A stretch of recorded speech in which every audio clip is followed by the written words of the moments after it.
우리는 어쩌면 조금은 이상한 시대를 살고 있는지도 모릅니다. 때로는 상식적으로 이해하기 어려운 인물들이 엄청난 성공을 거두고 수많은 사람들의 추앙을 받는 모습을 목격하곤 합니다. 반면 묵묵히 자신의 자리에서 지식과 양심을 지키며 살아가는 이들은 조롱의 대상이 되거나 시대에 뒤처진 사람으로 취급받기도 하죠. 무엇이 이런 현상을 만드는 것일까요? 오늘 우리는 현대 사회의 심연을 들여다보는 조금은 불편하지만 반드시 필요한 이야기를 나누고자 합니다. 바로 나르시시즘과 어리석음의 기묘한 공생관계에 대한 이야기입니다. 최근 심리학계에서는 나르시시즘과 어리석음 사이에 놀라울 정도의 공통점이 있다는 사실에 주목하고 있습니다. 물론 어리석은 사람이 모두 나르시시스트라는 의미는 아닙니다. 하지만 특정 유형의 어리석음은 나르시시즘적 성격 장애와 매우 유사한 임상적 특징들을 공유합니다. 첫째, 그들은 근거 없는 과대망상에 빠져 있습니다. 이들은 자신이 특별하고 대단한 존재라고 굳게 믿습니다. 이러한 현상은 심리학에서 더닝크루거 효과로 설명되기도 합니다.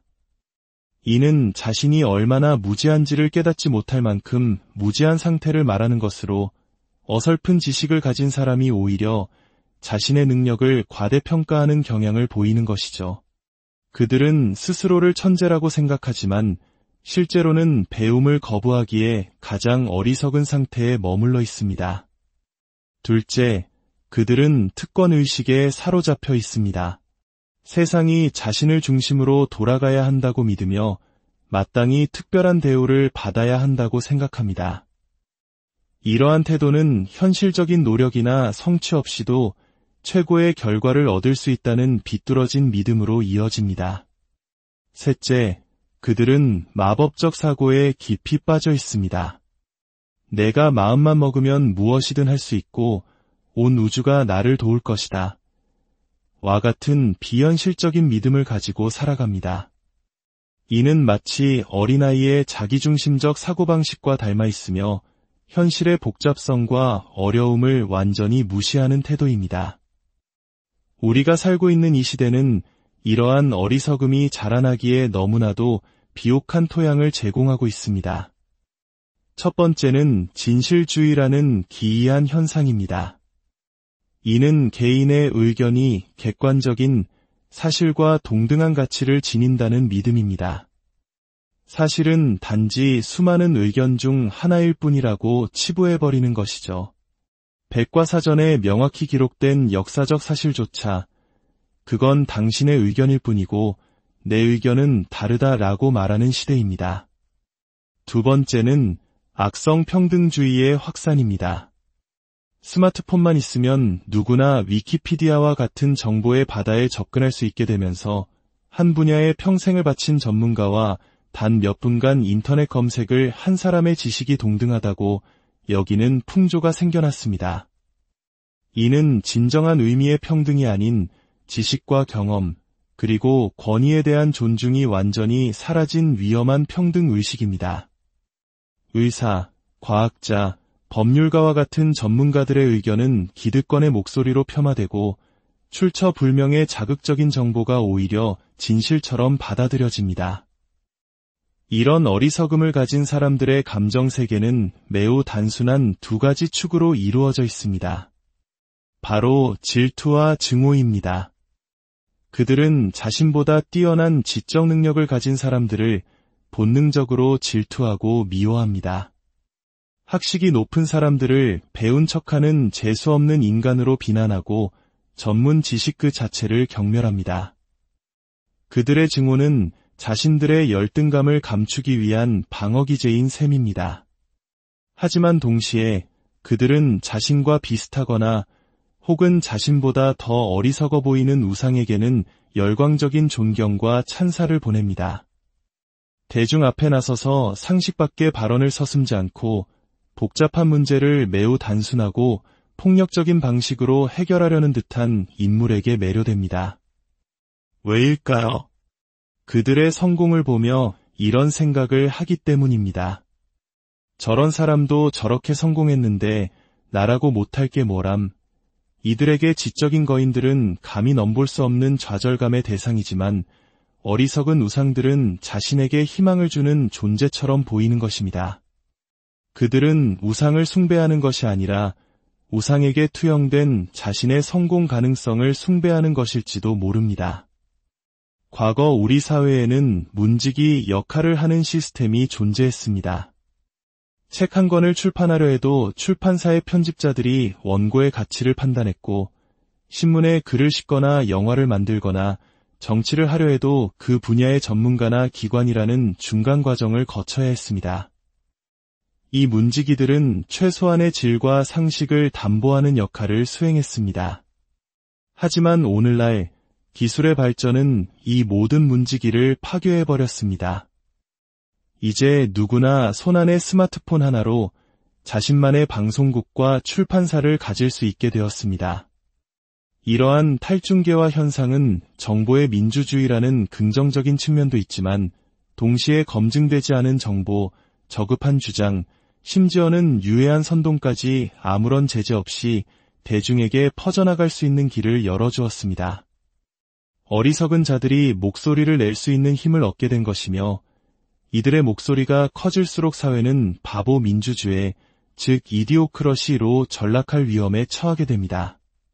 그렇다면 이 나르시시즘이 만연한 시대에 어떤 나르시시스트는 사회적으로 크게 성공하고 다른 대다수는 실패자로 남게 되는 걸까요? 그 이유는 나르시시스트에게도 여러 유형이 있기 때문입니다. 성공하는 나르시시스트의 대표적인 유형은 악성 나르시시스트와 친사회적 나르시시스트입니다. 악성 나르시시스트는 사이코패스적 성향을 겸비한 유형으로 자신의 목표를 달성하기 위해서라면 수단과 방법을 가리지 않습니다. 그들은 냉철하게 계획을 세우고 목표 지향적으로 움직이기 때문에 종종 큰 성취를 이루어냅니다. 친사회적 나르시시스트는 더욱 교묘합니다. 그들은 공감 능력과 이타심, 도덕성을 연기하는 데 매우 능합니다. 이들은 팀을 조직하고 사람들에게 동기를 부여하며 공동의 목표를 향해 나아가는 리더의 모습을 완벽하게 흉내냅니다. 수많은 온라인상의 구루나 코치 혹은 특정 정치운동을 이끄는 사람들 중에는 이런 유형이 많습니다. 그들은 사람들을 하나로 모으는데 탁월한 재능을 보이지만 그 모든 행동의 궁극적인 목표는 오직 자신을 향한 찬사와 숭배를 얻기 위함입니다. 반면 대부분의 나르시시스트, 특히 내연적 나르시시스트는 실패자의 길을 걷습니다. 그들은 끊임없는 실패를 경험하며 좌절감에 빠져 있습니다. 이들은 자신의 실패를 남의 탓, 사회 탓으로 돌리며 수동 공격적인 태도를 보이고 주변 사람들을 향한 질투와 시기심으로 가득 차 있습니다. 결국 그들은 스스로를 파괴하고 인간관계와 경력 모든 것을 망치게 됩니다. 가장 무서운 사실은 현대사회가 바로 이 성공하는 나르시시스트들의 특성을 적극적으로 보상하고 있다는 점입니다.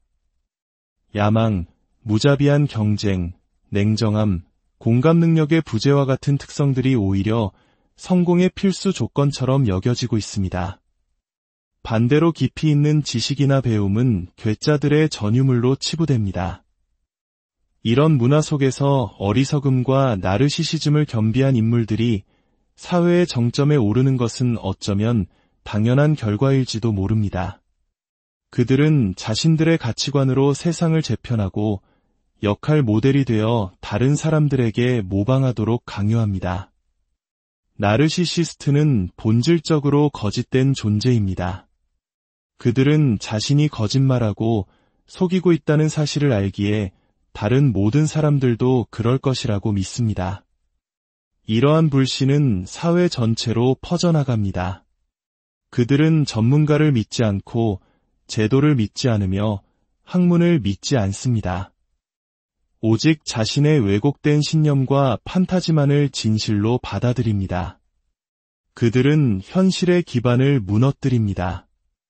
왜냐하면 그들은 오직 판타지 속에서만 살아남을 수 있기 때문입니다.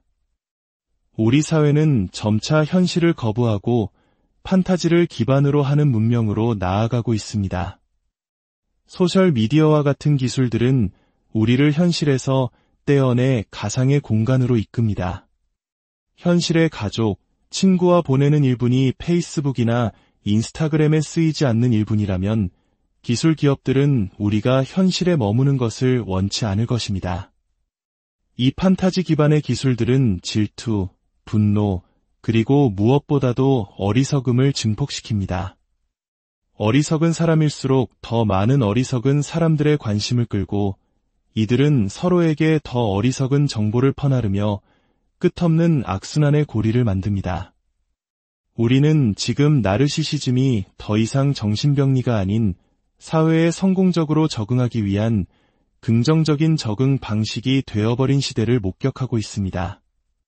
나르시시스트들은 이미 정계, 경제계, 연예계, 소셜미디어 등 우리 사회의 모든 영역을 장악했을지도 모릅니다. 그렇다면 이제 질문은 바뀌어야 합니다. 어떻게 나르시시스트가 성공하는가? 가 아니라 이런 세상에서 어떻게 건강하고 정상적인 사람들이 성공할 수 있는가? 로 말입니다. 그렇다면 우리는 이 거대한 흐름 앞에서 무엇을 할 수 있을까요? 해답은 나르시시스트의 가장 깊은 곳에 숨겨진 약점에 있습니다. 그들은 위대한 척, 완벽한 척하지만 마음 깊은 곳에서는 자신이 사기꾼이라는 사실을 알고 있습니다. 그들의 모든 것은 모방과 연기일 뿐입니다. 그들을 무너뜨릴 유일한 무기는 바로 그들의 거짓을 폭로하는 것입니다. 단순히 비난하는 것만으로는 부족합니다. 그들이 가장 자랑스럽게 여기고 자신의 위대함의 근원이라고 믿는 바로 그 지점을 정확히 공격해야 합니다.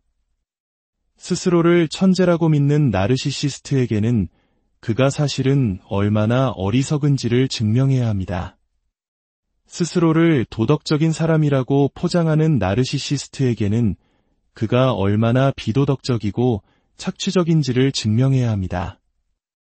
이렇게 자신의 가장 핵심적인 과대망상이 대중 앞에서 산산조각 나는 경험을 나르시시즘적 치욕이라고 부릅니다. 이 치욕을 겪은 나르시시스트는 극심한 정신적 고통을 느끼며 그 치욕의 근원으로부터 영원히 도망치려 할 것입니다. 오늘 우리의 이야기가 여러분의 마음에 작은 파문을 일으켰다면 이 지혜를 주변과 나누어 주십시오.